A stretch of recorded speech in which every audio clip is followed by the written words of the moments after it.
as we see that arrow formation of the pacers that we talked about in our earlier meetings. What's the significance of the style that we see the pacers in this sort of 3 at the front, 3 along the back? Well, we talked about the nerves and the anticipation of the 3 runners, but the pacers would have had a huge amount of nerves and adrenaline coursing through them to get into this formation. So we can see at the front there that's actually Chris Derrick at the front, and I think it's Andrew Bumbalova behind him and Sam Schlanger alongside him. They'll be the front 3, and then the other 3 guys in a line behind them, they will be the second stage. So after the first loop, which actually will be a little bit shorter because they started on the back straight. So when they come through with 17 laps to go, the front 3 will peel off and the back 3 will move forward into that triangle formation, and another 3 guys will come in and sort of have another lap to get themselves on pace. The idea being that then they hit the pace perfectly, and that's going to be a key factor here today, is that the 3 athletes attempting the barrier, they have perfect strategy. They're not allowed to go too fast, so they can't mess up their pacing by going too fast too soon. They're held to what we hope is the perfect pace to break through the barrier. What kind of responsibility do these pacers have as opposed to a normal style race? Well, as we said earlier, all the major marathons have pacers, and they feel the same sort of responsibility. They're often training partners of the athletes in the different major marathons where they're doing pacing. Here it's a little bit different in the sense that there's a very precise goal of hitting, as Paula said, the exact time frames. They want to hit 250 per kilometer, around 434 per mile, around 1413 per 5K. Very precise planning around those times, even pacing throughout. And the goal of that, of course, is to get to the halfway mark on pace and then go from there. Mindset-wise, not being in a position where you're economizing what your splits are going to look like, but really these athletes being let go, send it from the get-go. What do you think that's like, sort of, for their mindset to switch from what they're used to? Well, I mean, they're pretty used to being dialed into performing from the go. It's a little bit more unique here because they're not actually racing to particularly win the race, although let's not get that confused from the start. Every one of these guys wants to be the first person to break through that barrier, and they want to be the first person across the line. So they are racing as well, but they're really focused on laying it all on the line and trying to commit from the beginning to basically what we call in marathon running kind of redline it the whole way, which is hold it on that line of the lactate threshold so that you're maintaining pretty much as fast as you can go in an even pace over the race without tipping over that line.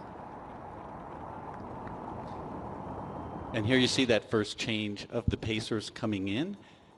That will take place on a regular basis. The basic format is that each pacer will run a 5K before they go out and get a rest of about 26 to 28 minutes. They'll do half of that distance, or 1 lap, in the V shape in the front, and the other half across a line behind that V shape.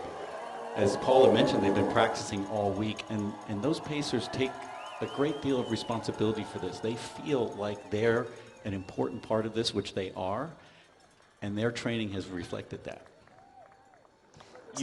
Sorry, I was just going to say that's the first changeover done smoothly, which is kind of what we wanted to see and what we wanted to see them relaxed into.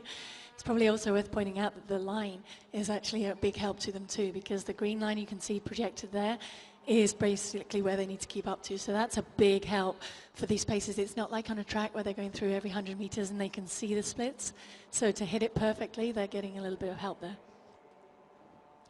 And the exact formation, this V shape in front and the line across, that was developed from studies that were done in a wind tunnel at the University of New Hampshire. So they took groups of athletes into the wind tunnel, they tried different ways, and they also have informed the athletes where's the best place for them to stand behind the pacers to get the maximum drafting capabilities. I found it interesting that Zersenay started his watch at the start. He didn't trust the very sophisticated timing that we have here. You see that pace car at the front there that is being precision driven, because that pace car needs to stay at a specific speed. Well, there are actually 2 drivers, one to steer and one to keep the pace proper. 2 years in the making. We spoke about the science that has gone into this, and these athletes have been working in tandem with those scientists to get to this moment in which we try and see if we can see what's on the other side of the human spirit and get below these 2 hours and possibly make history.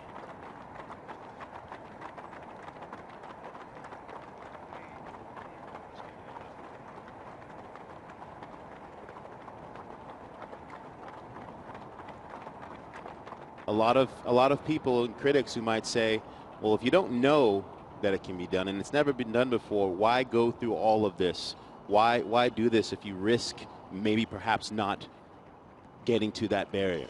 Well, I think that's what these guys do every day, and what every athlete, no matter what level you're at, everybody wants to see where their potential lies, to see just how fast they can run and see what they can do. I know that's what I wanted to do through my career, was finish and look back and say, okay, that was as good as I was capable of doing. So for these guys to get that opportunity, to have the whole science background behind them, and that's another factor that's so fascinating in all of this, is we can look at all the sciences and we can do all the numbers and all the calculations, but these guys are human, and now we're actually going to see what a human being can do. And sometimes that doesn't always tally with the science. Sometimes they can go beyond that, and they're getting the chance to really test that limit. Yeah, sometimes athletes, and I'm sure you've gone through this in your career, where you might be criticized for your belief, for your actual belief in yourself and what you're capable of. And now to be able to have scientists say, I will take your belief, we'll plug in science and help you get to the place where that belief can be actuated. And one of the things that went into choosing these 3 athletes was that they embraced this. They didn't have to have their arm twisted. No one had to tell them, you must do this. They saw the potential of this, and I think Paula says it, beautiful insight. This was another kind of challenge for them. They'd set world records in the case of Zersine. They'd won major marathons, the other 2. But this was different, and this was something new for them that would motivate them, motivate their team, motivate their coach, their group, and they were really part of something. And to me, again, it harkens back to the early 50s when people were chasing after the first sub-4-minute mile, when scientists at that time were not the friends of the athletes. Scientists were telling athletes their heart might explode if they broke 4 minutes, because people had been trying to break 4 minutes since the first man broke 4:10. Jules Laudemake from France in 1929. So for more than 20 years, people had been trying to break that barrier unsuccessfully. But someone like Roger Bannister, himself a scientist, was able to embrace the possibility. He didn't believe in the limits, and he was able to become the first man to break 4 minutes. As we see a nice shot of the Pacers. We saw those scientists in the piece, Dr. Jones, Dr. Skiba, Dr. Wilkins, and Dr. Brett Kirby. Paula, you've had a chance to work with some of them, correct? Yeah, I worked with Dr. Andy Jones through my career. He actually started helping me out prior to winning the World Cross Country Junior title, way back in end of 1991, when I was actually anemic at the time, but I didn't know what was wrong with me. So they sent me to test with Andy. And then we discovered that I was anemic. We started kind of building my iron stores back up again. And he sent me off to the World Cross Country Championships in Boston with a little folder from my testing done, like just before I got on the plane, pretty much a week before. So on the plane out there, I was reading through the numbers, the best I'd ever tested. And his kind of predictions, you can go out there and you can medal there.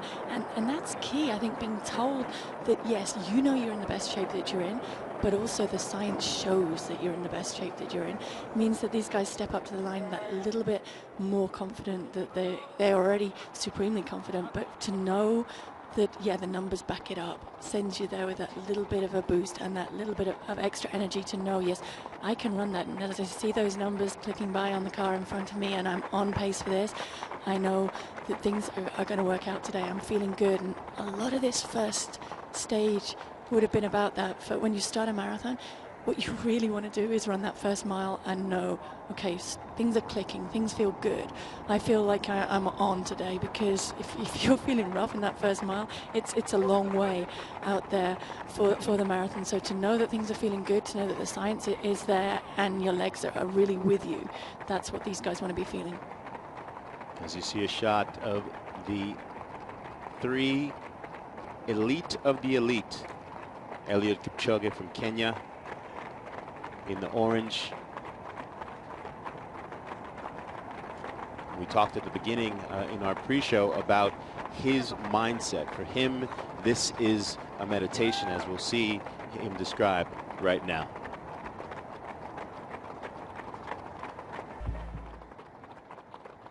That mindset fully on display, that real core belief and determination that has gotten him to the place where, as we mentioned at the top, 7 of the 8 marathons that he's run in, he's won. And the other one, he finished second, and the guy who beat him set a world record, so nothing to be ashamed of. I think that it comes from the culture of Kenya. You know, such a tradition of great runners over the years. When he was growing up in Kapsasiwa, Kenya, he would sometimes watch as Patrick Sang, who's now his coach, would run by. He was 8 years old when Sang won the silver medal in the steeplechase at the Barcelona Olympics. When he started running, motivated by Sang, Sang gave him shoes, gave him equipment, gave him workouts, and all these years later, they're still working together. And you know, he's learned from the generations of Kenyan runners who have broken all sorts of barriers over the years, and it's just internalized to him. Yeah, it is definitely a culture. I got to spend some time last year in Eton, in Kenya, at some of the camps, and I was blown away by that just collective. They all seem to possess that real belief that they can be the best in the world, despite coming from a very small place just above the Rift Valley in Kenya. As we see our first 5-kilometer split, the significance of that. Well, so they went through the first 5 kilometers in 14:14. I think they were aiming for 14:10. And the significance of that is that in the last, 400 meters since they went through that split, the pace has picked back up again. And they've actually jumped up on the projected time from 2 hours and 8 to 1:59:56. And as much as we can say, yeah, look how calm and focused Eliud Kipchoge is in there, you can absolutely bet he's the one who went up, guys, up, because he wants to hit those splits. And although he looks really calm and really focused, like he's not thinking of anything, everything will be going over in his mind, because that's the way he runs, the way he analyzes all the information that comes to him in the race and processes that.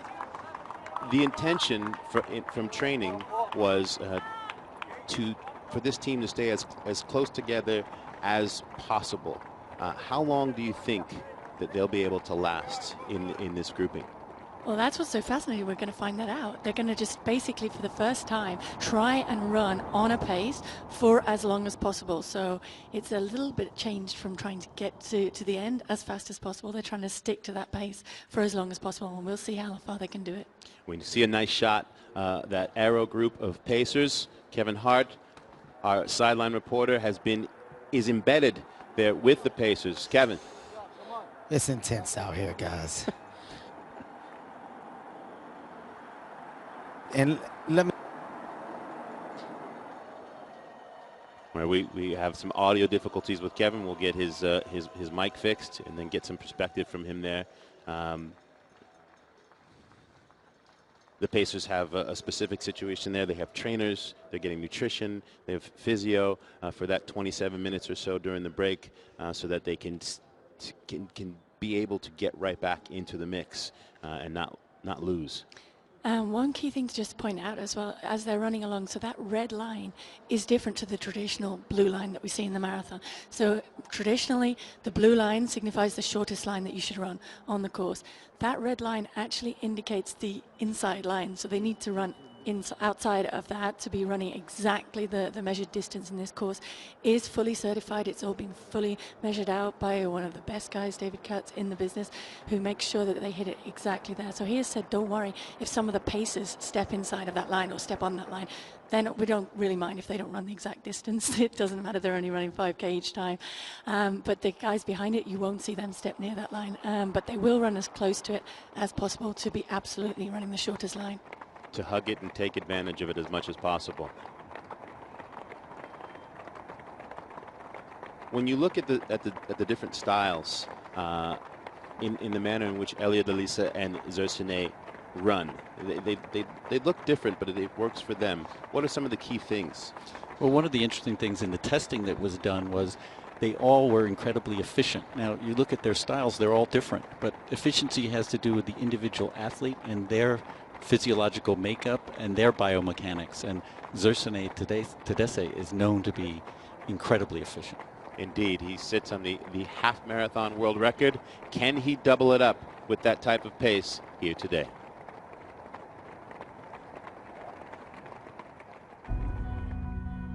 ማራቶን ቀሊል አይኮነም ስንብስጋ እንደገና አንጻር ካልኦት ተወዳደሪ ኻና ይግድን እንዴ በዳህ ምኻኑ Zersane is the Rocky Balboa of this group.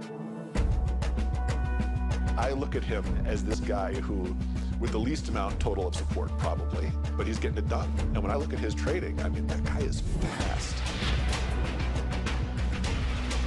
He's an incredible half marathon athlete, as we've seen. He's actually one of the most accomplished distance runners of all time, and I don't think he's got the credit that he deserves for that.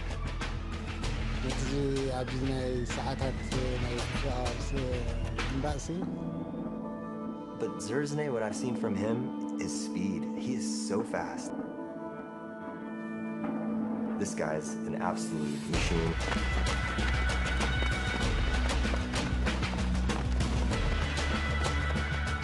ساعات ምናልባት ኣነ ክሓስብ ከለኹ ሪከርድ ናይ ክልተ ሰዓት ግን ናይ ባሓቂ ምዚ ተታሒዙ ዘሎ ፕሮጀክት በዚ ናይ ክቕሪብዎ ደሎ ንፃር ምዃንና ጥራይ The Rocky Balboa of this group.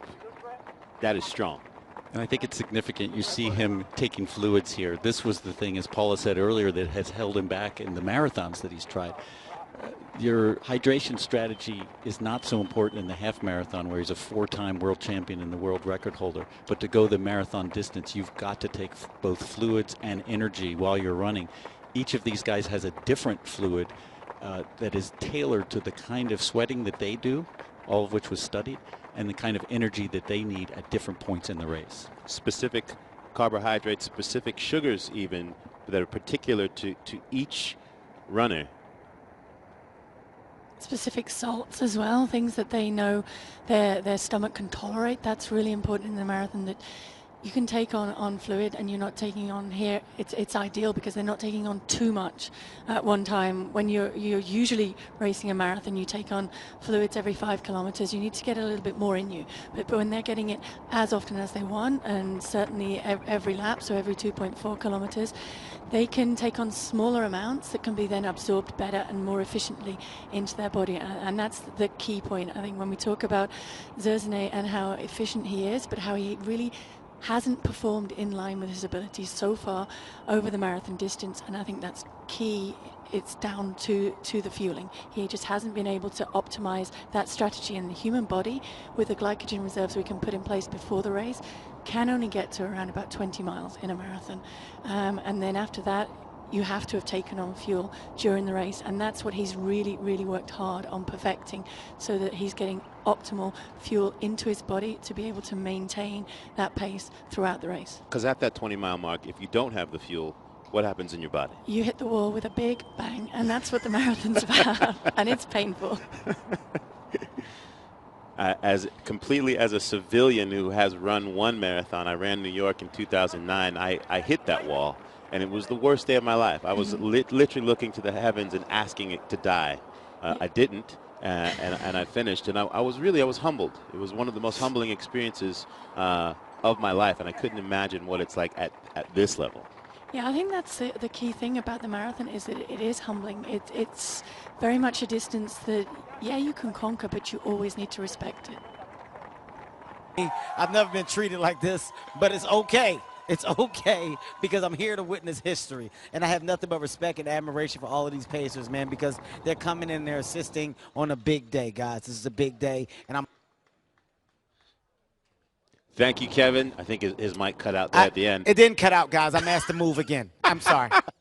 And we saw that transition, the formation. I mean, you can tell that the pacers have obviously rehearsed and trained so hard. What kind of communication are they having when they're in this group, if any? Well, I think the biggest thing is that they have been really drilled in it, but also to accept that the paces coming in, they will be really nervous about getting this right. This is a really big deal. It's not just like pacing in a regular marathon. Everything is keyed in to breaking through this barrier, so they need to get it right, and they need to get it perfectly right. And so far, they're doing a great job. They're really hitting it bang on. They're a little bit ahead even of schedule. They're projected at the moment around about the 1 hour 59:33. So if they can keep it on that, not get too carried away, I think we're going to see that's the key point here, is the fact that these guys are being held to that. So we're not going to see a situation like, for example, a couple of weeks ago in the London Marathon when Mary Keitany went out really too fast in the first 5K and could maybe have finished faster had she not gone out so fast in the beginning. They won't do that. As we see a shot in white of Lesisa Desisa from Ethiopia, won the Boston Marathon 2 times. He would like to be the man, as all 3 would. He would like to be the one to cross that finish line first. You know, he talks about running as his life. The typical story that we often hear about African athletes, he had a 50 to 60 minute walk to school when he was a kid, and the story goes that he didn't think that was far enough, and he would sometimes hand his books to some of his schoolmates, and he would run a longer distance home. So training from a very young age. I think it's also significant that he's wearing a white jersey. It's his favorite color, but he considers himself a man of peace after he won the 2013 Boston Marathon, where of course there was the great tragedy of the terrorist act there. He gave his medal back to Boston, and the city really embraced him, and it was a kind of change of life experience for him to be part of that story. And of course he came back in 2015 and won the race again. Incredible. At what point did he really start to make an impact where people are able to say this young man has the potential to be amongst this elite group in the road? Well, pretty much on his debut. He came out and he debuted in Dubai in 2013, and he ran 2:04:45 there, and that still is his personal best to this day. He's still come back and he's won Boston, which isn't always a race that's about times there. Yeah, if you get a following wind, it can be, but on the occasions he's run it hasn't been ideal conditions there. So he definitely is capable of going faster than that 2:05:45, but to come out and hit it on your debut and then struggle to get close to that, sometimes that can play games with the mind, but it hasn't done that with him. He's still very young. We usually say you hit peak in the marathon around about 29:30, 32, and pretty much where Elliot is right now. So he still has a lot of margin to improve and to get even faster. And, you know, he's a little different from the other two. His first running really was on the roads. He ran some track and field at a very young age, but he immediately went to the roads, and as Paula said, went to the marathon at a very young age for the outstanding performance to start. So the other two, Eliud Kipchoge, really burst on the scene in 2003 when he won the World Championships in the 5,000 meters, beating 2 legendary athletes, Hisham El Garouj, who won that event, the 5,000 in the Olympics the next year, and Kenenisa Bekele, who's many consider one of the greatest distance runners of all time. And this 18-year-old, more or less unknown junior athlete came out and beat both of them, and that announced the arrival of Kipchoge.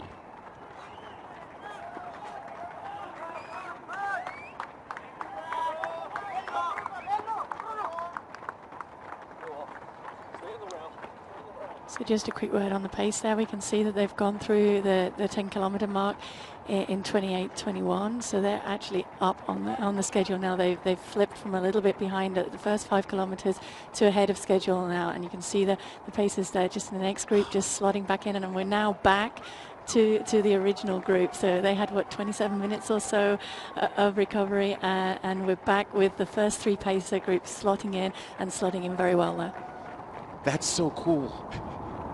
That was, I mean, the manner in which they switched in and out, it's perfect. It's like they're running as one unit. Well, there's a lot of thought that went into who would run when, and Paula mentioned earlier the tall man in the middle there, number 1 on his chest is Chris Derrick.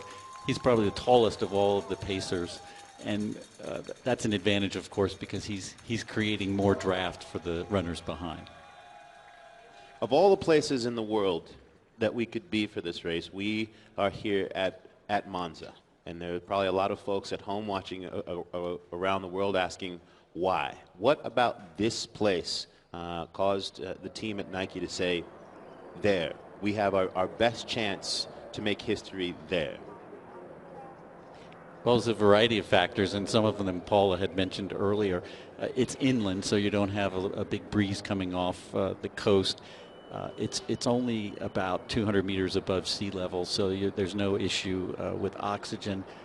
Very little elevation change on the course itself.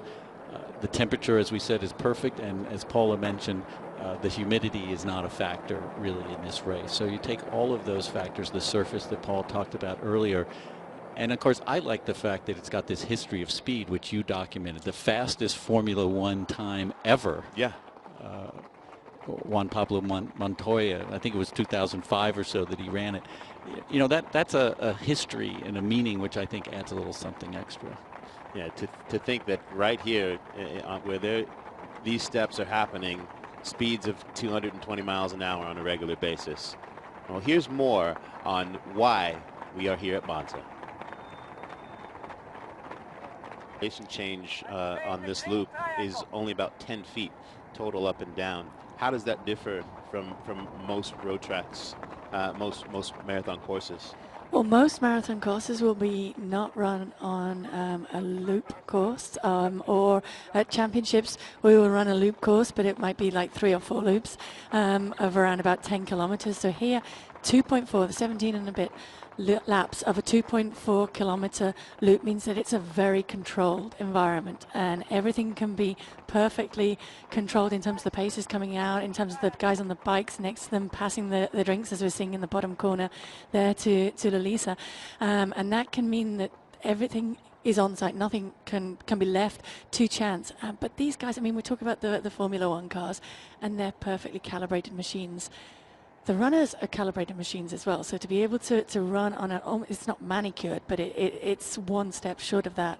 It is very, very significant to them. There are no potholes that they might twist their ankle in. There's no ups and downs that they need to factor in. Pretty much the only variable they have to think about is if any sort of wind comes up. That's the only thing that's going to change out there. And one thing that helps is they're in a forest. They're surrounded by greenery. And I went for a run here yesterday. I put on the Concept shoes and didn't run anywhere near as fast and certainly not as far. But I felt the cooling breezes that they're feeling now. Not even a cooling breeze. It's just cool because of the forest that surrounds them, the greenery.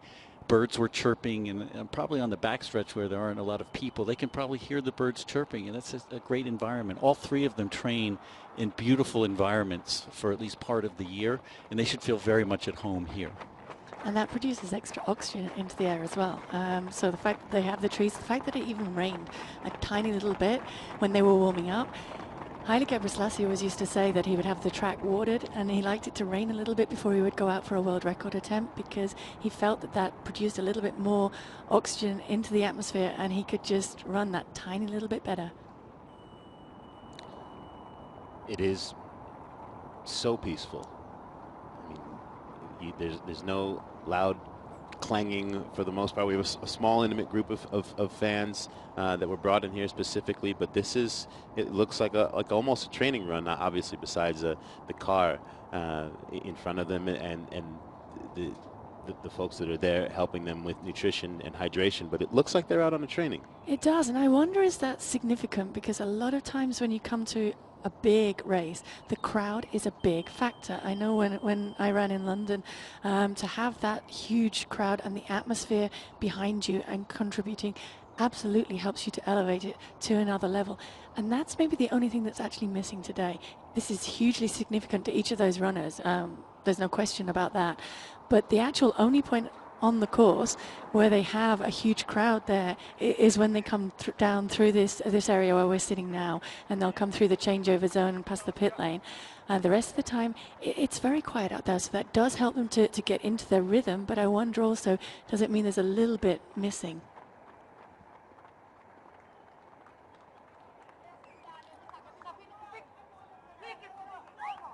Why do you think that this group ended up being selected the elite group of East Africans in particular.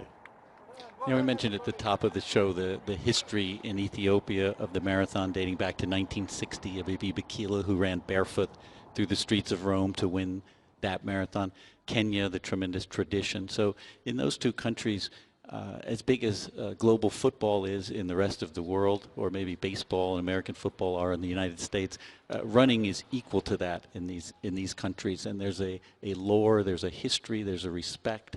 There's an opportunity to earn a living and to change your circumstances that is built into the history of running in those countries. In addition, of course, growing up at 7,000 feet or 2,500 meters altitude also is helpful. And you see runners from around the world who will travel to Kenya, travel to Ethiopia to train to take advantage of that. So they have a variety of different advantages that led to them to be the chosen athletes who the scientists felt had the best chance to break this barrier. Yeah, I saw that when I was in Eton, Kenya last year. There were mid-distance runners and long-distance runners from all over the world. But there was something about what you're talking about, meeting these kids who come from mostly farmer families and who make that choice to say, if I do this and I take advantage of my surroundings with the mindset that I have in my culture, I can take this to the next level. And having those examples. There were 60 athletes at the beginning to get to this 3. We'll learn more about the process of how we got Eliud Lalisa and Zersene.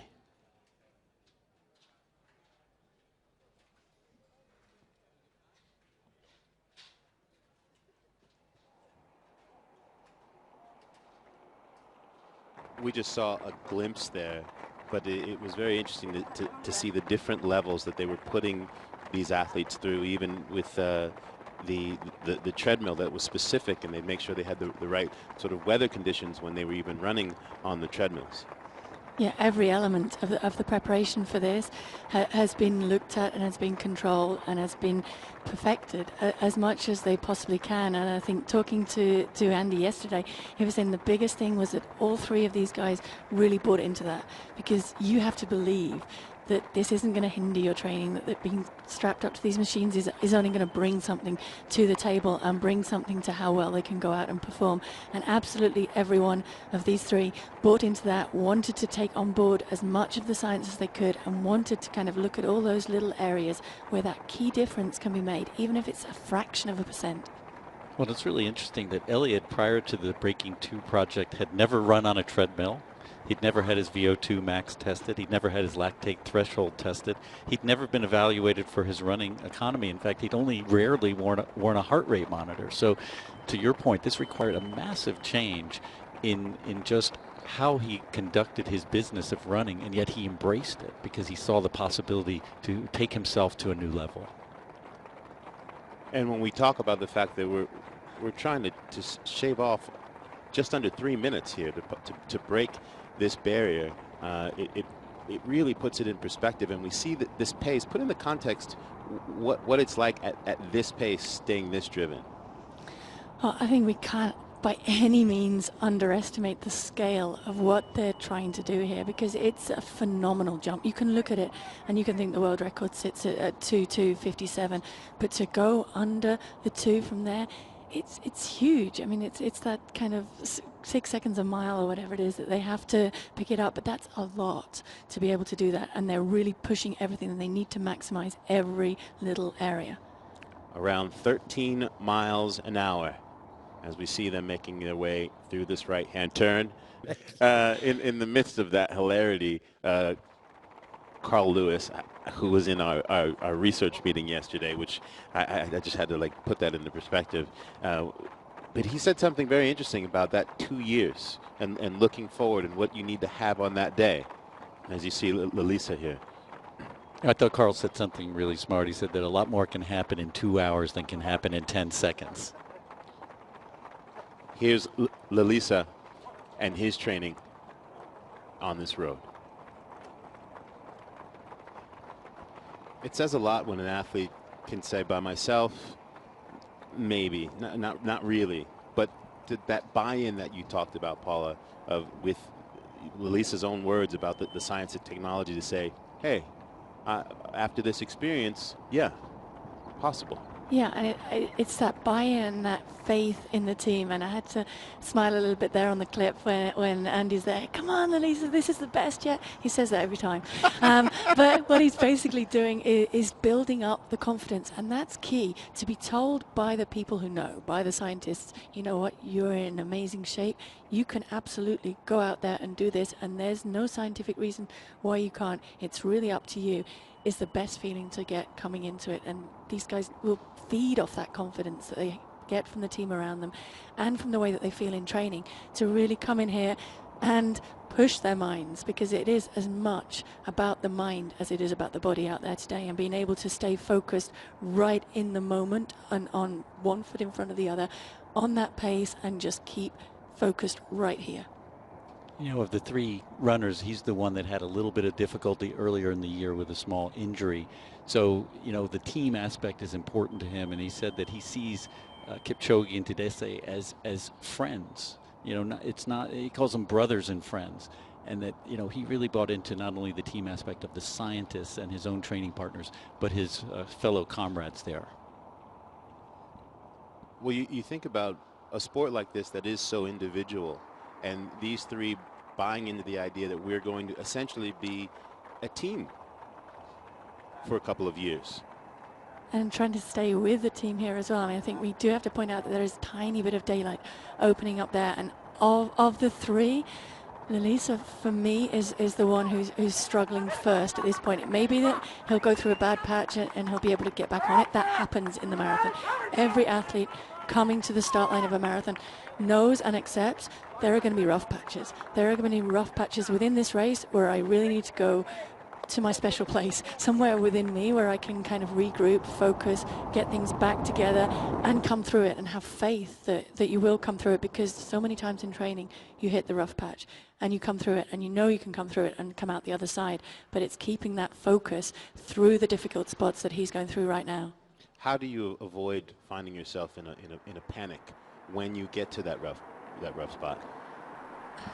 It's experience, I guess, and it's faith, like I say, that you can get through it, but it's very hard. I mean, what's going through his mind right now is, oh my God, I can't stay on this. I can't stay with that pace, and that is the goal that I've been working to, let's face it, for a couple of years coming into this. That's where I need to be, and I'm falling back, and that panic is really dangerous because it can paralyze your breathing, paralyze your muscles, and he's really, really struggling. And, you know, you mentioned that you have bad patches and you come back from them, but knowing a lot of times what runners are able to do in marathons is come back because the pace slows down and lets them back in the race. We see this on the track sometimes. The pace is not going to slow down, and he knows it. It's relentless. It's going to continue.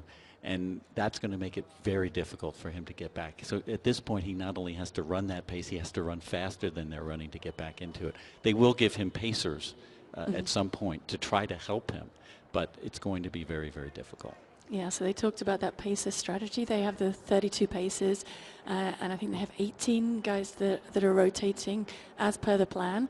And then behind that, they have another 5 or 6, 7 maybe that may jump in now with Lalisa that he's dropped off.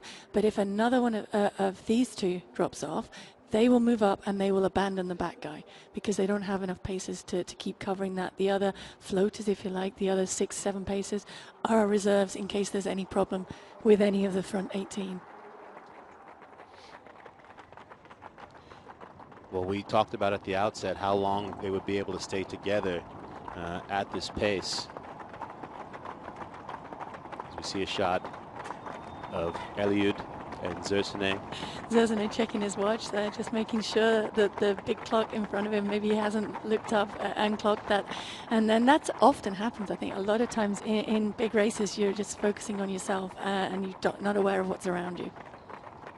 Well, here's some perspective on Zersene Tadesse and his training.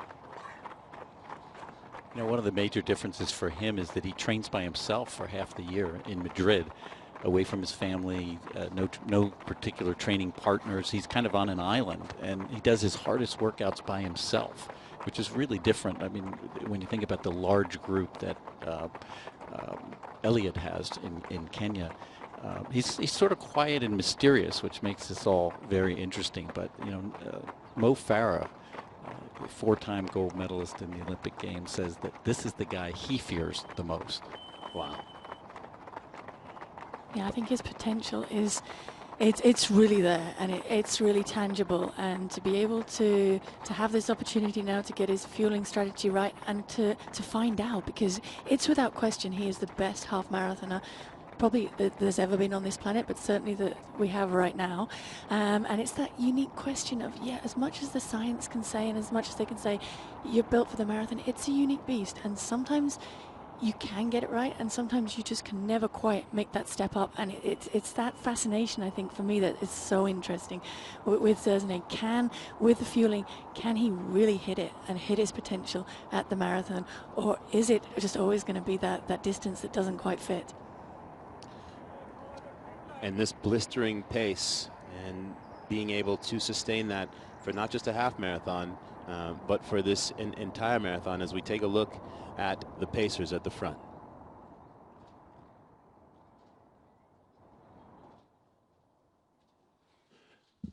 So here we get a look at exactly how that changeover takes place. There's 150 meters where in the first 50 meters the group exits that's in the lead.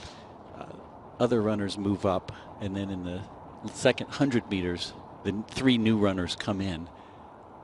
I had a little worry about this when I first heard about it, because I wondered, that's a tough job to come into the race. 1, at the right pace, and 2, not to disrupt the runners behind them. But so far, it's gone very smoothly. And it's not a lot of space.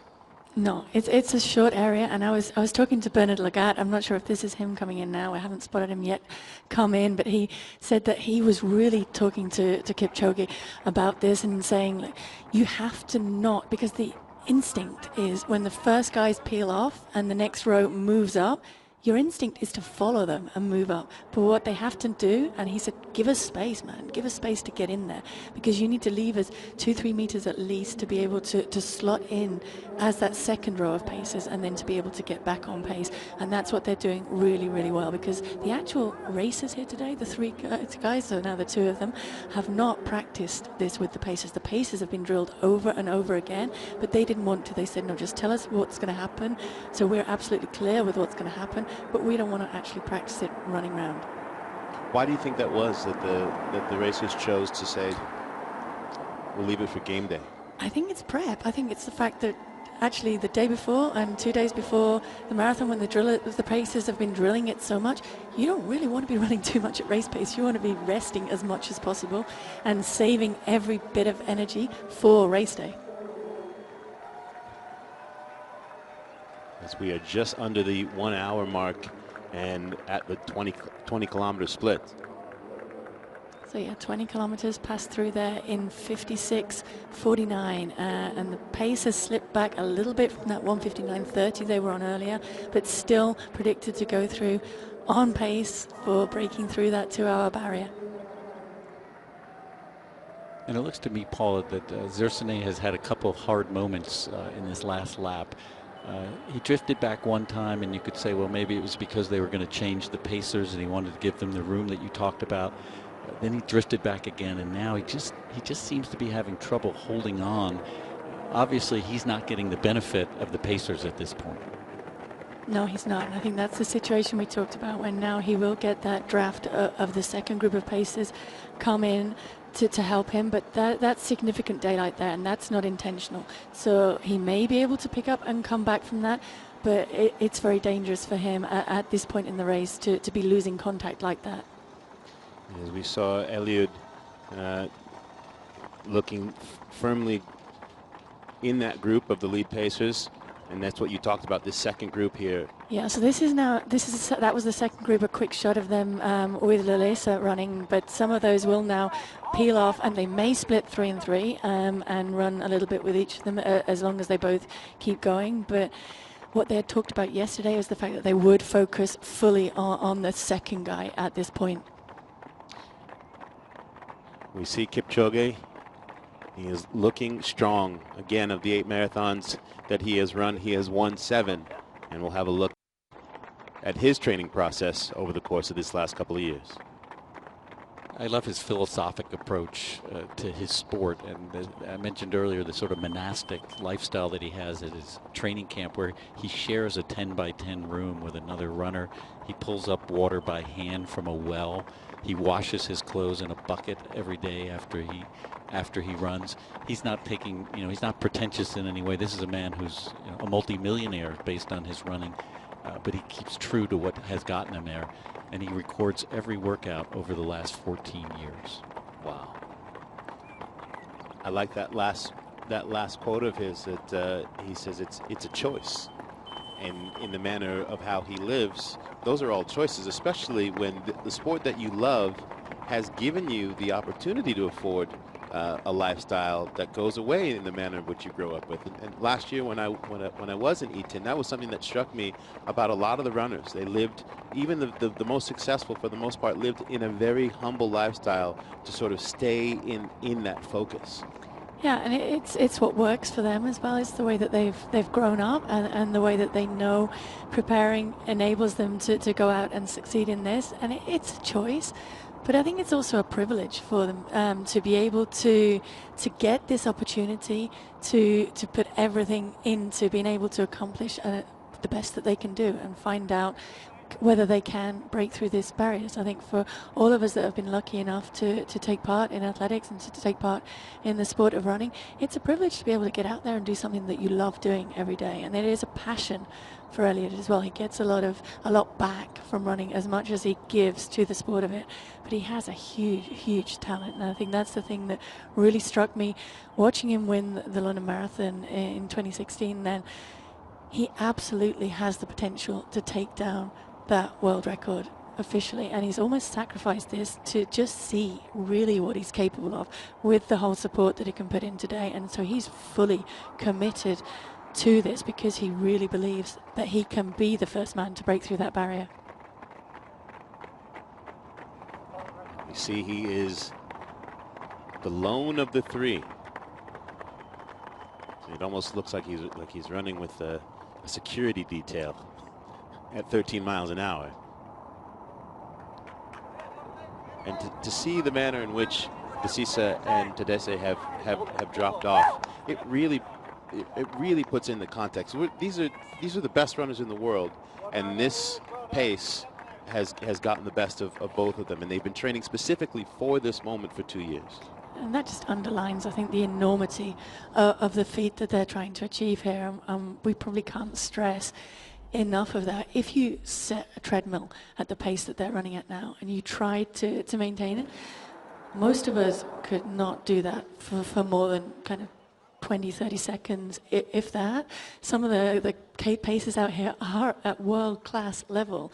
And they have had to train and really prepare. Bernard Lagat was really nervous about, am I going to be able to hit the pace, and am I going to be able to do it right out here today? So to be able to maintain that over the marathon, I mean, we're talking about the fact that Zezene and Lalisa have dropped off this, but they've still gone through halfway in a pace that would win most major half marathons going on.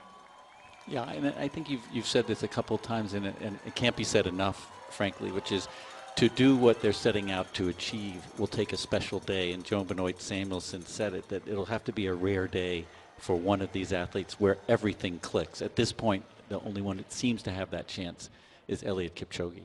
Yeah, discussing it with Joan last night as well, she also said that there's one quote about this, and that it's possible, but it's not probable.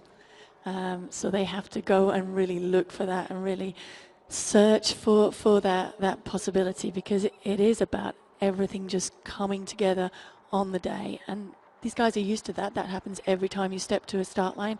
But this time, more than any time before in their careers, it really has to be perfect today.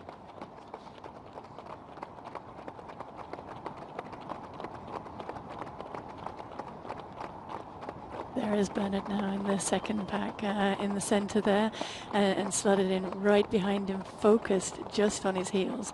Elliot he basically hasn't moved from that position in that formation. Even when the three athletes were all together, he was very much the alpha male, if you like. He was the guy who's controlling it. It's the way he trains to. It's the way he's used to, almost without words, dominating the group and getting them to run where he wants them to do, and just focusing. You can see his head is barely moving, and he's just absolutely in that place inside him, focused on what he's aiming to do today. As you see in that shot over the shoulder of Kipchoge, the scientists on the bike communicating, looking at stopwatches. The science is really the key to this possibility at breaking 2. You know, that was that team effort that we talked about, and people putting their heart and soul into trying to find every which way. The investigation that you've mentioned, you know, went on for years, because you're talking about a 2.5% improvement to get that 2 minutes and 57 seconds that's needed. And no stone was left unturned. I love some of the stories about they actually thought of creating a sort of marathon spike that people would wear. And gain an advantage in that regard. But once they put it on the athletes said, yeah, that doesn't work very well. 2 years of, I'm sure, all sorts of trial and error, trying to find what works. Biomechanics, the coaching, and even the science that we'll talk a little bit about later. But the science down to every single piece of garment that they're wearing. Yeah, so the garments that they're wearing, you've probably noticed that the 3 runners are wearing half tights, and a lot of the pacers are in the traditional slip shorts, split shorts that men will race in. And the reason behind that is the compression technology. So basically, when you run and you have the impact, the muscle oscillates, and as the muscle oscillates, that causes slight micro tears and slight micro fatigue.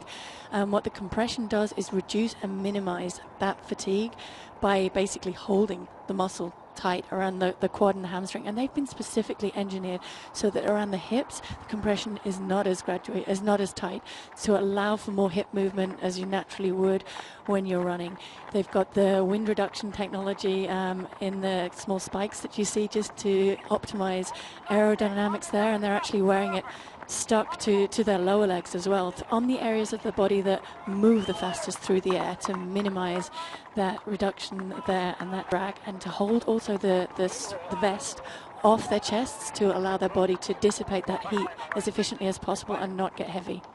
Yeah, I mean, it was just an incredible team. 20 people working on the team that came up with lower weight apparel. Just talking about the apparel, it was fit to the specific athletes. The main interest was comfort. They didn't want any distraction. And they talked to the athletes. They listened to the voice of the athletes about all of these issues that you talk about, the fatigue, even the grip of the sock, how the sock fits to the foot and how the sock within the shoe fits to the shoe. That was all coordinated. And it's interesting when we look at all those factors, the biomechanics, the coaching, design, the nutrition, etc., all to get to that percentage number, all these little things to get to that 2.5% to come down. It's incredible, all these little factors to try and do what's before now been impossible. We're still impossible until it happens. Absolutely, and to tap in as well to what the athletes want. And I think that's the key factor we're talking about here. They actually went and said to a lot of elite marathon runners, what do you want from us in terms of the shoe? And the answer was probably not what they were expecting in the lab. So we talked about they were trying to develop towards a marathon spike, to a really minimalist shoe. And what they heard from the athletes is, we don't want to feel the concrete or the tarmac on our feet. We want to have that cushioning there, but we want it to be really light, and we want to have the responsiveness. And that's where they've gone with the shoe. It is with this carbon fiber plate buried within the foam, which basically absorbs all of that shock and allows the plate to return as much energy as possible without being too hard on the legs and causing the legs to feel dead. When we walked into our production meeting yesterday, and there was a pair of these Nike Zoom Vaporfly Elites on the table, and as soon as I first picked one up, you know when you expect something else in your hand, and it was so light, and it was so different than anything that I'd ever felt before. Even you could run fast in those, yeah. What the athletes said, Paula was referencing, is that they wanted the right weight, not the light weight. And that was the real insight that led to this footwear being developed. And the ZoomX foam that's there returns 80 to 90% of the energy. Well, when we say that every piece has been designed specifically for them, you will see what detail we mean in this piece. As we see Eliud Kipchoge still in the hunt of being beyond the limit in this lead group.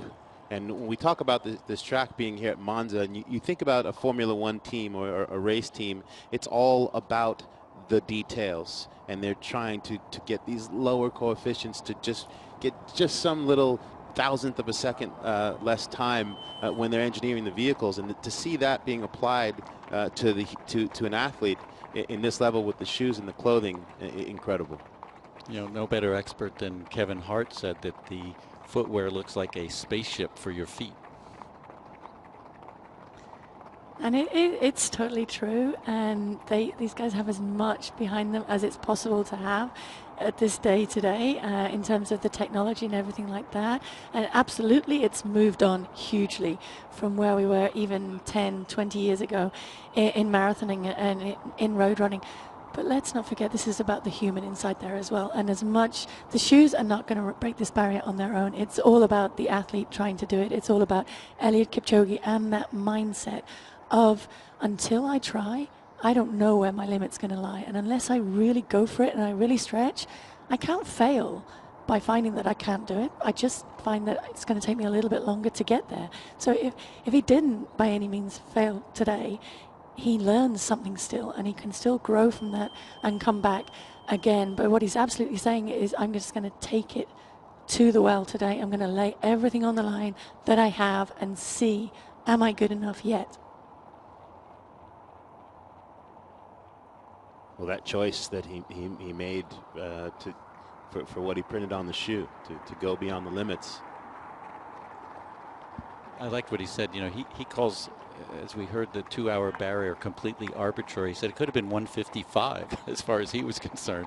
He would have trained for that if someone had aimed him, as preposterous as that sounds. But, you know, he did take advantage of personalizing, and he put his wife and children's names on the sock liner on the inside of the shoe. So he's got the message about beyond the limits outside, and the family is all inside.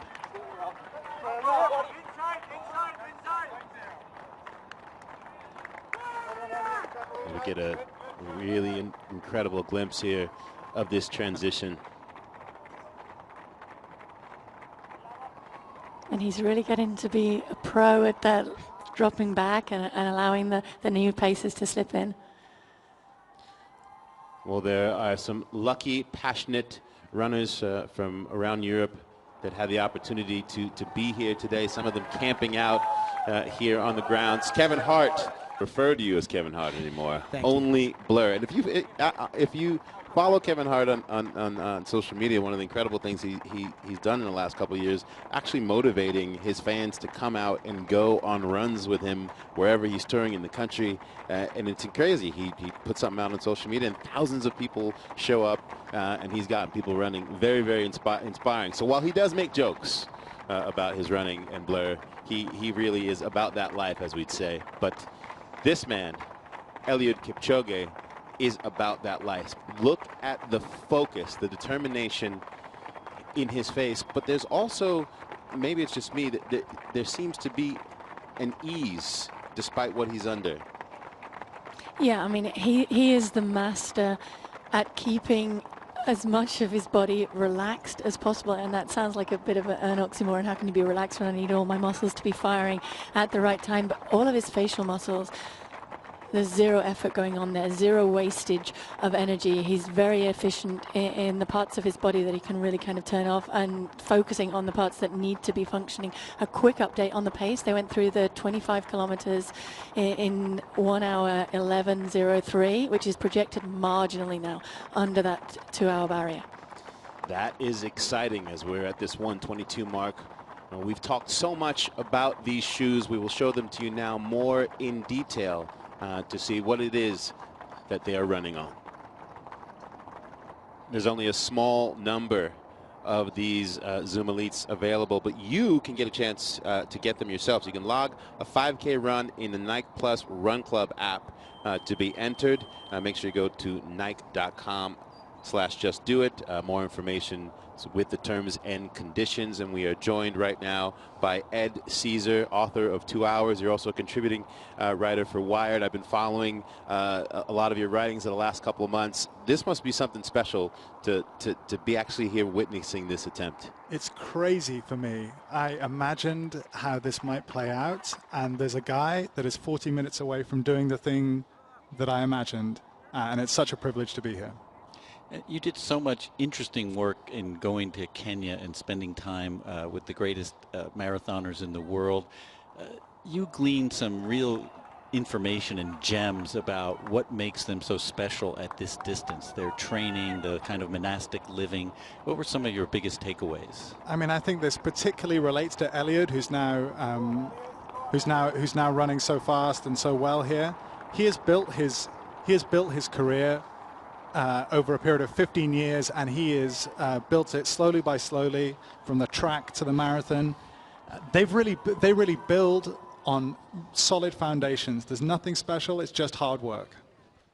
Well, you mentioned coming from the track, and one of the stats that really jumps out at me is that he's run a 350 mile in his career. In fact, his personal best in the mile is faster than the personal best of Matthew Centrowitz, the American who won the 1,500 meters at the Olympics in Rio. So that kind of speed is unprecedented for a marathon. Yeah, and you see it, you know, in the final stages of the London Marathon, in the final stages of big city races, he can really shift. I mean, what we saw in London when he was cruising down the mile just before the finishing line was electrifying, as anyone who loves any kind of sport, to see an athlete like that. And really enjoying it as well. Big smile on his face and moving so fast. I mean, it was a privilege to watch that. Looking casual in the most not casual of situations. I mean, look at him now. This guy is doing something that nobody has ever done before. Nobody's ever run at 2 hour pace for this long. And there isn't any strain on his face. There's still a long way to go, and a lot of things can happen in the last 35 minutes of a marathon, as anyone who's run one knows. So it's not a done deal, but he looks good.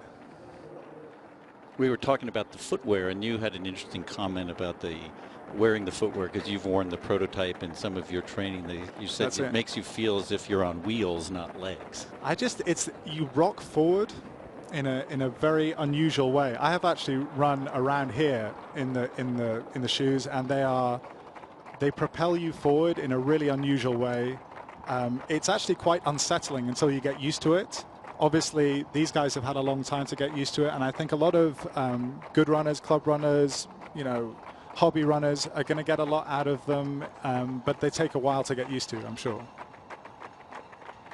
Now we see at the 30K, he's just a second over the desired pace, still projected to run the 2 hour marathon, which is incredible, as Ed says, that he's still holding this pace. And there was a lot of chatter in the running world over the last several months about whether this was possible, and people were giving different sorts of percentage guesses. I think there's even a betting line in London on this. And you know, you were so deeply involved in this whole notion of 2 hours over the last several years, writing your book.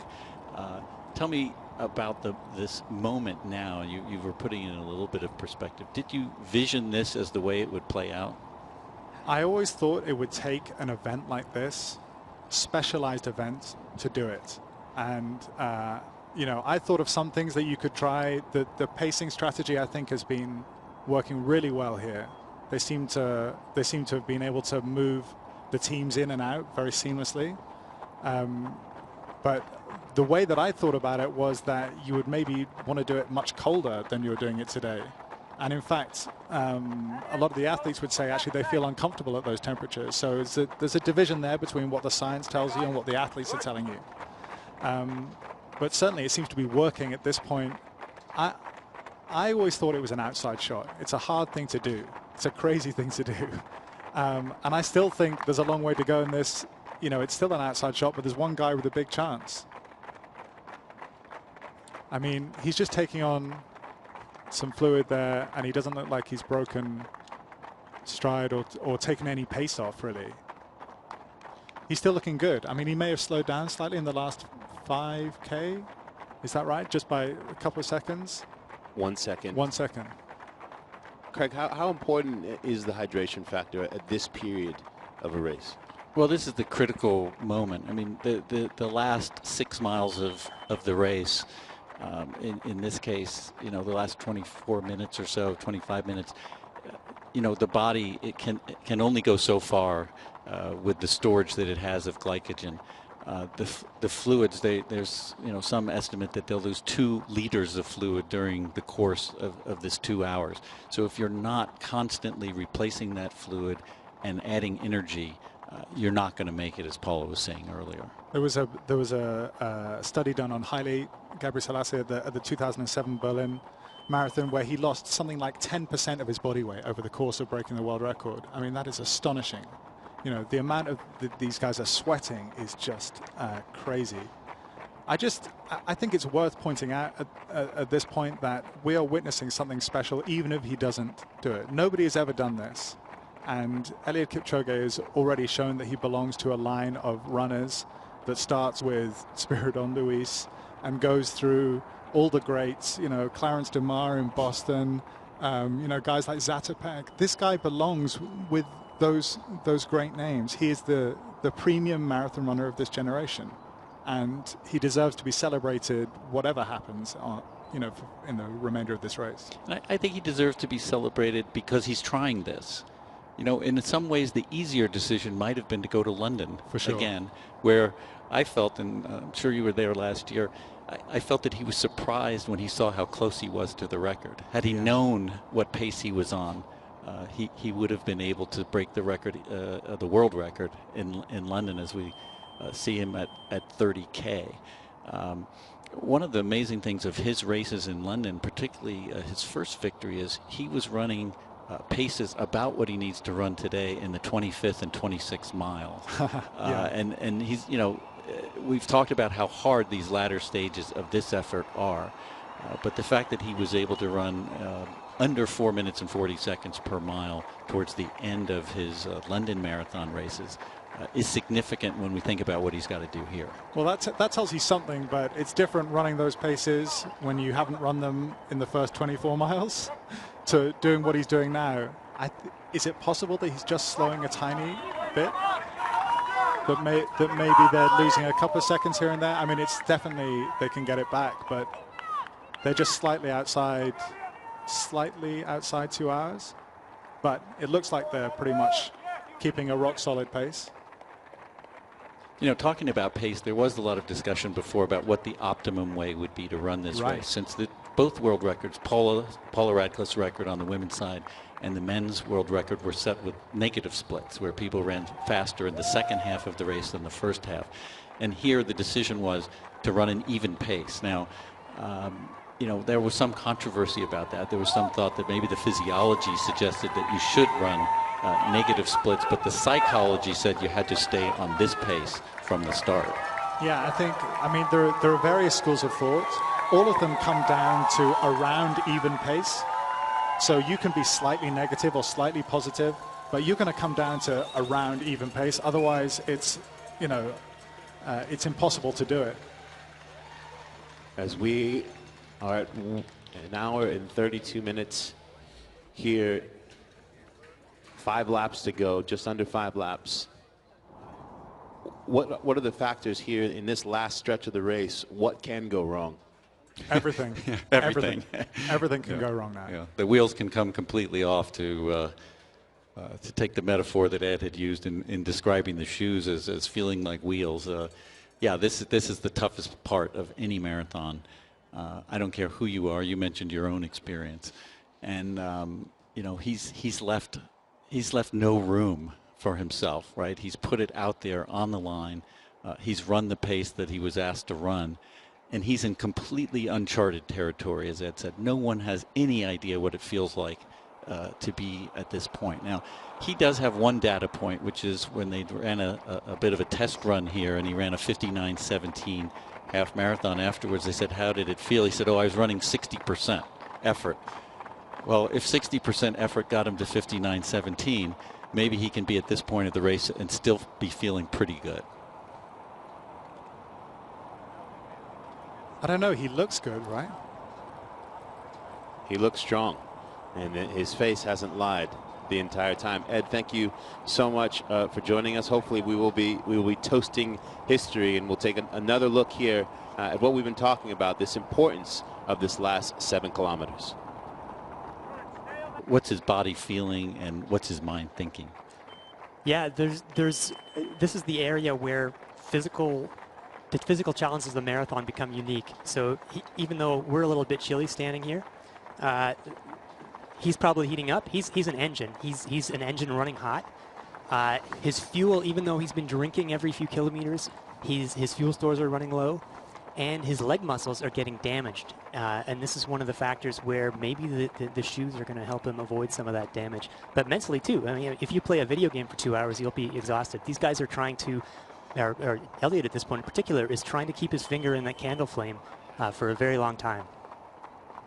How much did his training help him get to this moment? Because I know that he's run 40 kilometers on a regular basis at 7,000 feet, 2,500 meters of altitude at times. You know, running around 2:23 marathon pace. Does that specific training get you ready for this moment? Yeah, there's no substitute for feeling the specific pain you're going to feel. You can't fake it. So you can't protect yourself from muscle damage unless you've experienced that muscle damage. That repeated bout effect means that if you've experienced it once, it won't be as bad the next time. And mentally too, if you haven't been there, you won't be ready for the punches that the marathon's going to throw at you. We saw earlier in the piece that on Eliud Kipchoge, he talked about how much this is mental. For him, it starts in that mental space more than it is physically. And how much does that really come into play in this type of a moment? Yeah, I think it's been really fascinating to hear Eliud's comments over the last few months saying that it's really about belief, that he chooses to believe that he can do it. And, you know, I think we're learning, scientists are learning these days the role that mental fatigue and motivation can play. So he's clearly very strong in the mind. And you know, if you sit and talk to him, there's this aura of confidence and calmness that it's not a put on. He believes he can do it, and that's going to be crucial over the next 20 minutes.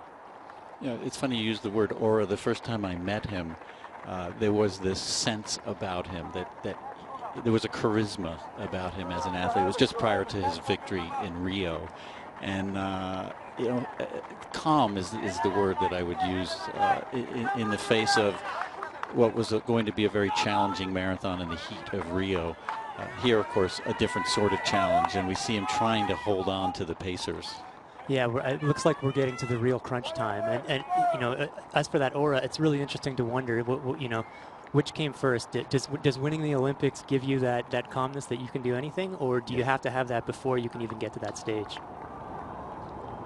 As we see, they're almost lapping Elisa with 4 laps to go. And you know what I identified as maybe him slipping back really was him giving space for the pacers to come in, and he's really become an expert at facilitating the pacing strategy, making room for those pacers to come in and then getting right in the key zone so that he can get the best draft off of the pacers. And I'm really impressed with how well the pacers are sticking together. They've run each section. They've kept in a perfect arrowhead, and that's something that wasn't so well executed back at the rehearsal in March. So the pacers are doing their job, and now it's up to Elliot. And that was a learning from that practice, and that's one reason the group came to Monza, to sort of pick up that learning. And we talked about earlier that while there is pacing in some of the major city marathons, a lot of times it falls apart. It doesn't provide the shield from the wind that the runners would like.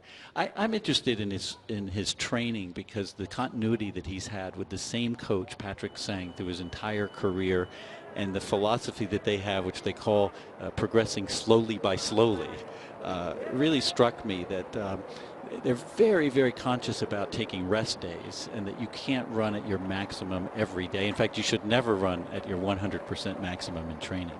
Yeah, I mean, obviously we've heard so much about how on their easy days they go easy, but even on the hard days, Elliot is one of those guys who always has another gear, and I think that's a real differentiator, that he's not racing his workouts. He's using his workouts as a way of getting faster, and when his coach tells him run this fast, that's how fast he runs. He doesn't view it as a challenge to see if he can go faster.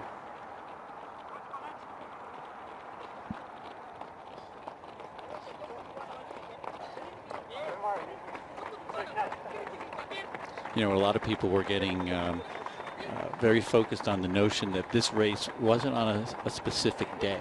You know, it might have been today, might have been the next day, might have been the day after, all because of weather considerations. And they said to him, hey, isn't that difficult? Because you don't have that one date to focus on. And he was very nonchalant about it. He says, my job is to train and make sure I'm fit, and I'll run when they tell me the race is going to take place. Yeah, he's been very trusting in the process. He throughout, you know, any of the details you ask him, he says, look, I know what my job is, and I know what their job is, and I'll do my job. With under 20 minutes or so to go to possibly witness history, what would this mean for running in the world, this moment?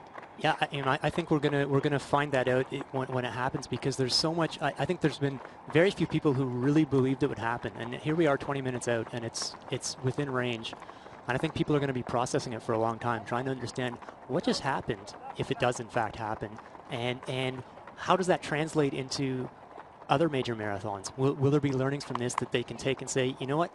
We're going to start having an arrowhead pacing formation, or we're going to change our start time, or we're going to take something from this to try and go faster.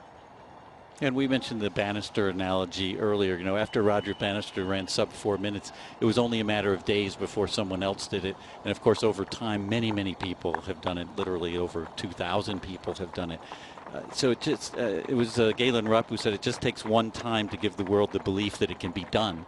And that belief, as well as some of these technical aspects, can really push the boundaries and continue to push the boundaries of marathoning. Yeah, and interestingly, you know, the year before Bannister broke the 4-minute mile, he did a race where he had pacers just like here jumping in and out that got him very close. And what he wrote later is that gave him the belief that he could do it the next year. Exactly, he ran 4:02, I believe, in that race.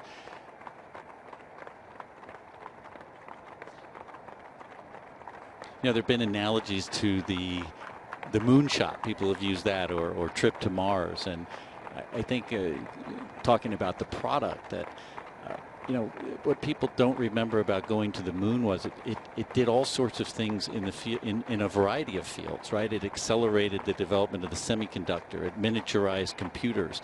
They even created freeze-dried foods for the astronauts to take.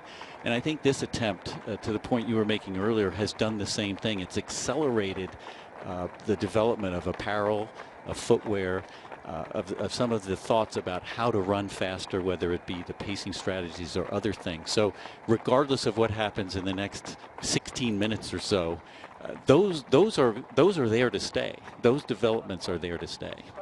Yeah, and I think there's been a lot of people have had dreams about this kind of thing, that going back to the early 90s when people started talking about, could someone run a sub 2-hour marathon, and here's some of the things you could do. This is the chance to see the ground truth. This is to find out, do these things help enough? Of course, you know, the other question will be, how much of it is that Eliud Kipchoge is just a once in a lifetime? Are we witnessing something that no one will be able to do for another generation, or are there some other things that other people will be able to follow?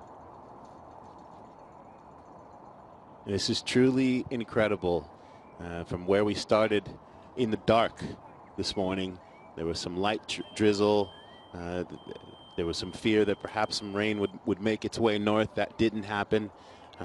We've seen this incredible pace, and we are on the brink of history in seeing this 2-hour mark broken, the fastest marathon ever run. Mr. Hutchinson, thank you so much for joining us. Hopefully we will too be celebrating with you shortly, and we will throw it down to Kevin Hart. Let's go! I think that he felt the essence of Blur. I saw Kipchoge take that from you, Kevin Hart. As we have 2 laps to go, we are joined now by Shalane Flanagan, 4-time Olympian. Shalane, what's it been like for you witnessing this as we get closer and closer to this being reality? Well, it is amazing history no matter what, right? He's currently projected to run just over 2 hours, 2 hours and 10 seconds at the moment. There have been some moments where it looked like he was having a little trouble hanging on. You were down at trackside, I think. Have you gotten any sense of his rhythm and how he's hanging in there with the pacers? So from my perspective, in general, he has just looked in that zen flow of state. I have seen a little bit of wincing. I couldn't tell if it was smiling, but I think it was a little bit of wincing, unfortunately. His body language, though, from the start, and even now, even just falling off just a little bit, his body language is that of just having still a lot of control. When we had Ed Caesar up here earlier, he made a good point. He said, no matter what happens, even if we don't see this 2-hour mark broken, this has never happened before. This opens the door to what is truly possible. Yeah, with each step that he's taking, he is breaking history, which is phenomenal to think about as an athlete. I hope he's appreciating right now. I know he's probably having to rally mentally. He's going to that place. He may have a personal mantra today to get him through the rough patches. I know I do when I have marathons that I'm preparing for. I have my go-to little sayings to kind of get me through these rough patches. But with each step and each moment, he is making history regardless.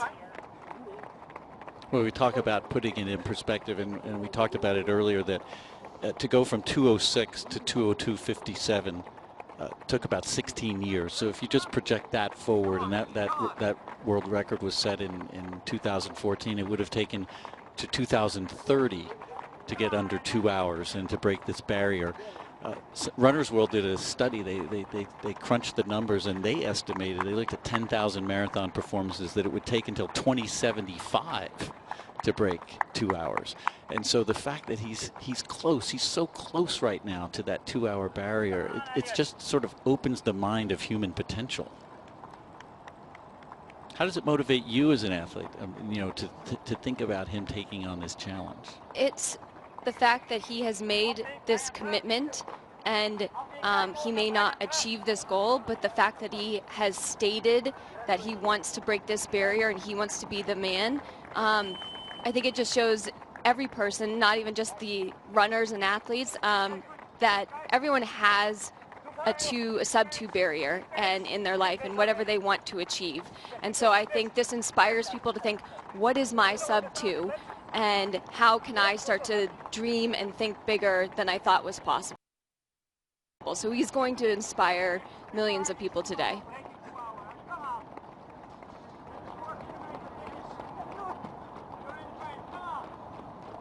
So in these last stages of the race, this is really where the mental toughness comes to play. I think right now, knowing that he's the last athlete, is really tough to not have, the competitors around him. He's just locked into the pacers. This is the toughest part mentally. And when you think about the fact that they really prepared for this together, and they've been on this journey together for the last couple of years, as much as he wants to be the one to win, he is also running for them. He is. He wants to be the guy. He wants to there's a lot of people, when athletes step to the line, that support them. And I think in these moments, they are thinking about the people that have helped them get to this point. And they're drawing the energy and trying to exhibit, this is giving thanks to the people that have helped them. What about the job that this pacing team has done today, which has just been seamless, and they look to have just put their all out there? Yeah, they've delivered and over-delivered. The system needed to be perfected, and that's why the test run taught people a lot about how to make it run. The fact that these runners disrupted their racing calendars to come here and be part of this effort, I think, speaks to how the running community and elite runners feel about the importance of this effort. Who's to say that one of the runners in the pacing group might one day be chasing the 2-hour barrier themselves? And what I love is you hear the chatter out there, people talking among themselves, encouraging them to sort of keep it going, encouraging him to stay with them. And here it comes. I mean, we're coming up now to 1 lap to go. as to whether history can be made. And this is where it's really important to talk about the fact that in the London Marathon, he's run sub 440 miles in the last 2 miles, because that's what he's facing now, is having to deliver those kind of performances as he comes up to this last lap. And you could hear the cheers from those remaining pacers there at the tent. They were screaming at the top of their lungs for him. Everyone here is very invested, and especially these men pacing, these athletes, they feel as much a part of it as anyone. They're very much invested. They want to say that they helped this effort today and have dreams come true. I have those butterflies. For sure. My skin is starting to stand up, and I can feel it all throughout my body as we are knocking on the door of history here in our last lap. But reality is setting in. He's now at 2 hours 19 seconds expected time, and he's going to have to deliver an Eliud Kipchoge kind of finish. He has been a finisher in his career, whether it was his track career where he won that sort of groundbreaking 5,000-meter victory at the World Championships as an 18-year-old, showing incredible speed at the finish, or his marathon victories where he always finishes with a flourish. He always has something back, but something left. But imagine the strain at this point, having gotten this far and having less than 2.4 kilometers to go. What he's got to rally and pull together.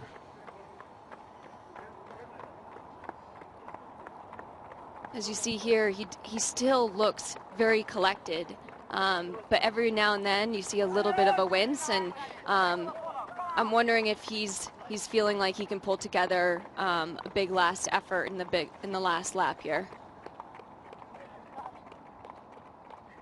He's expressed his love for the marathon, and he says that marathon is life. It's a big journey every time you run it. And he says you feel a lot of pain, but you think a lot of things to get past that pain. And when talking about this attempt, he said, the gap is psychological, and clearly it's not only psychological at this point, but he's going to need to use his brain to will himself physically to stay with these guys and to get to that two-hour barrier. How hard is it to dig deep for that extra more at a time like this? It's exceptionally hard. I've had my coach before say, Shalane, why can't you just dig a little deeper? Come on, it's there.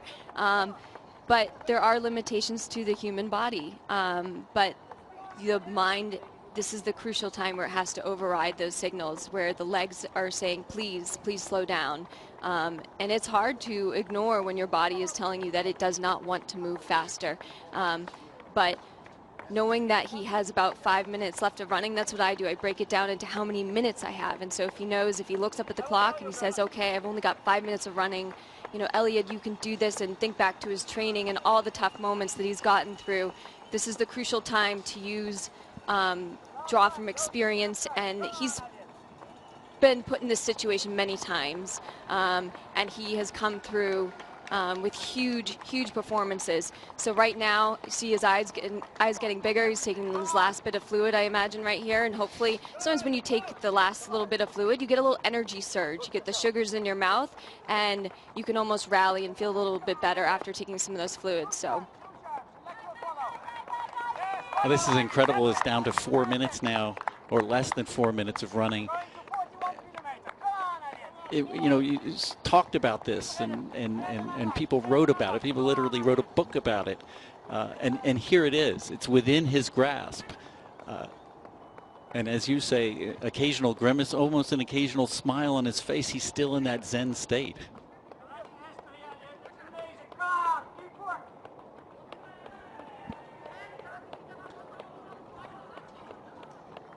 I wondered if the fact that it was not competitive would make a difference. This guy, among everything else that he is as a great athlete, is a fantastic competitor. And the fact that it was running for a barrier, not running to win, would that make a difference? But he seems to still be competing out there. And that's why I still think the possibility, as he's now slipped to 2 hours and 23 seconds for the projected finish time, I think it's still possible because this is a guy who has finished time and time again with great speed. And you can see those different moments in his face where you, as you mentioned before, sometimes a grimace and then all of a sudden it looks like a calm smile in the midst of the fire. And looking at his leg turnover, I mean, that's perfection right there. He's graceful and beautiful. Even though he's hurting so bad, his form is not breaking down. It really is a beautiful piece of artwork to watch him run. You can see the Pacers turning around, cheering him on, very much invested in this.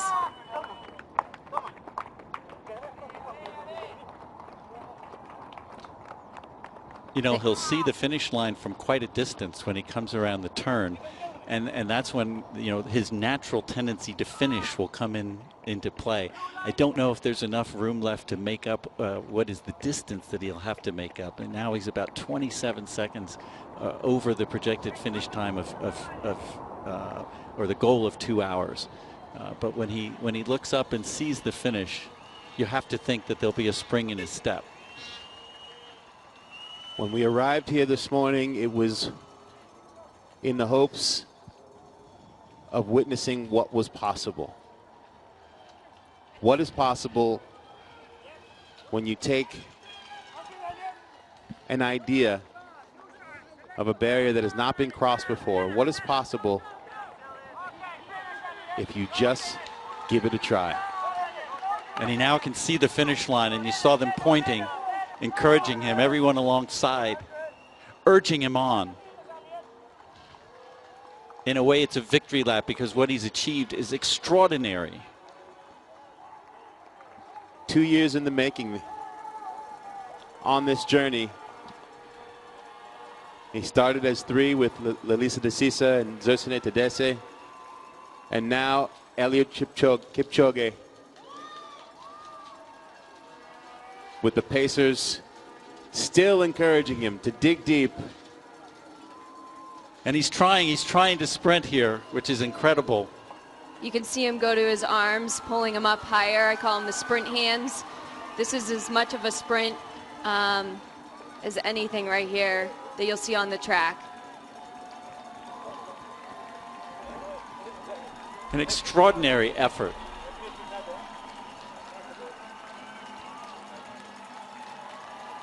He still looks so incredible. I can't even fathom right now.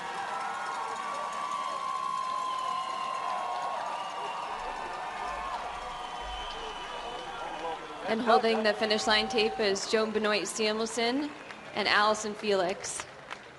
Both of them barrier breakers in their own right. Yes. And there's the smile. And he's still jogging.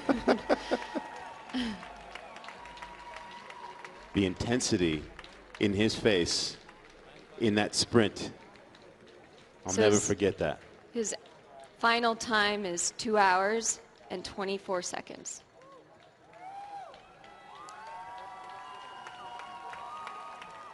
Today we found out what else is possible. Yeah, the official world record, 2:02:57. This will not count for record purposes, but what it did do was show humans what is possible in this event. And this man did something incredible that will last forever. And Paul has said it really well, that the whole world was behind this and supporting this and wanting to see what was possible. As we see Zersine Tadesse, who hung in there, that initial group stayed together for a long time.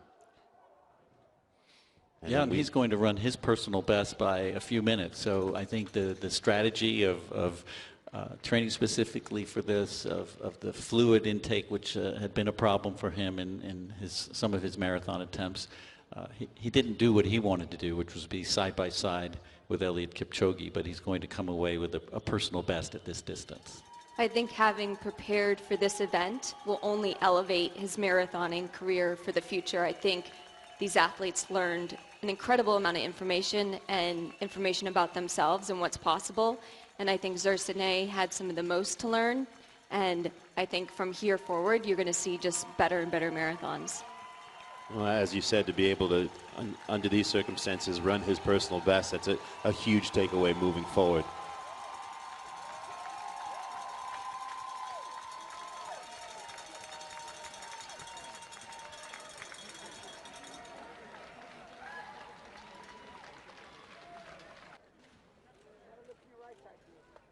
And just about 400 meters to go, and I think this moment speaks for itself. I mean, this is one of the best runners in the world. Debuted with a 2:04 marathon, two-time Boston winner. And I think Shalane makes a fantastic point about what this distance can do to you. It actually puts in perspective what Eliud Kipchoge achieved. They all set out with the same goal today. They all were seen to have the potential to become the first sub-2-hour marathoner.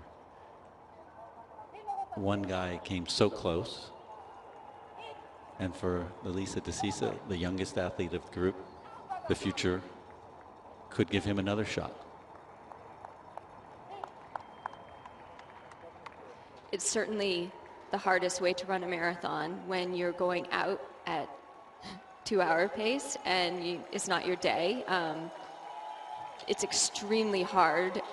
You've gone in a hole and you're in the tank, and then you're having to claw your way to the finish line just because you have run so exceptionally hard for the first hour, like he already did. And lots of respect to him for finishing the race. Would have been very easy to drop out.